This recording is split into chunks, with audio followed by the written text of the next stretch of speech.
the preseason poll for Division I men's basketball has been released. This is according to AP Poll, not the coaches on this. So, Kansas with 46 first place votes, Duke 11 first place votes, Purdue with 3 first place votes, Michigan State with 1 first place vote, Marquette, then UConn with 2 first place votes, the defending champion, Houston, Creighton, Tennessee, Florida Atlantic University, Gonzaga, Arizona, Miami, Florida, Arkansas, Texas A&M, Kentucky, San Diego State, Texas, North Carolina, Baylor, USC, Villanova, St. Mary's, Alabama, and Illinois.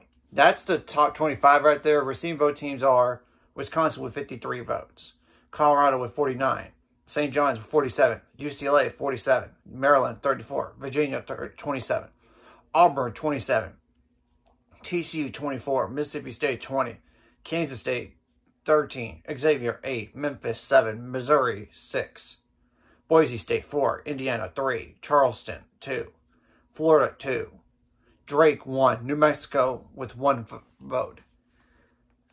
And we'll have to see what these teams really do, because it's not where you start, it's where you finish. Because remember, North Carolina last year was a preseason #1 team in the country. Guess what they ended up with? No tournament. Not even NCAAs. They even decided to forget the NIT. I mean, but that's just, I'm just pointing that out. And basketball season will start November 6th, by the way. So, and it's not going to change. That poll is not going to change.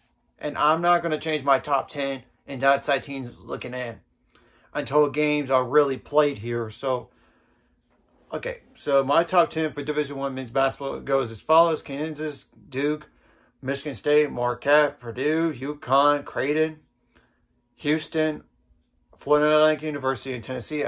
Obviously, teams outside looking in are like Arizona, Gonzaga, Miami, Florida, Arkansas, Texas A&M, and San Diego State. I think anything past 16, you could just forget thinking about sneaking in the top 10 unless you have some impressive wins, of course. I mean, that's the thing. And I might as well, for the sake of this video, say what are some top 25 games in week 1 of college basketball. And that's in November, and some top 25 matchups, I mean. And not like top 25 versus receiving votes either. And it's, like I said, it starts on November 6th. So nothing on November 6th. November 7th. Yeah, actually, it's not a ranked versus ranked matchup, but it's like Auburn versus Baylor in South Dakota. So that's on ESPN at 8 o'clock, November 7th. Okay. And some of these do have tournaments, by the way. They do. So I can't really predict what's going to really happen in all this.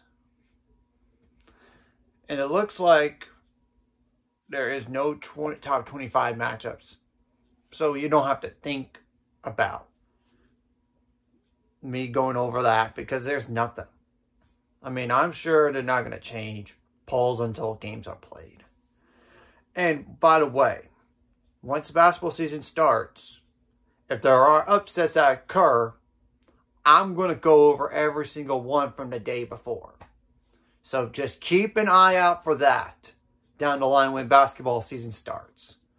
Or I would try to even do it like that night, as much as how many games happened as much as possible. But I have to wait and see how many games there are. Just a FYI on that. And I'm going to go over like the women's poll as soon as it gets released and give my top 10 once it is out. So anyways, if you like this content, like and subscribing. See you guys later on the road to 600 subscribers. Of course, ultimate goal is like 1,000 or more so we can make money off of this.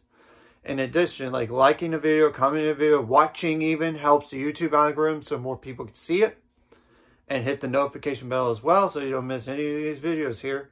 And interaction really does help, like I said, like with the YouTube algorithm so more people can see it and then potentially subscribe down the line. That's all I gotta say.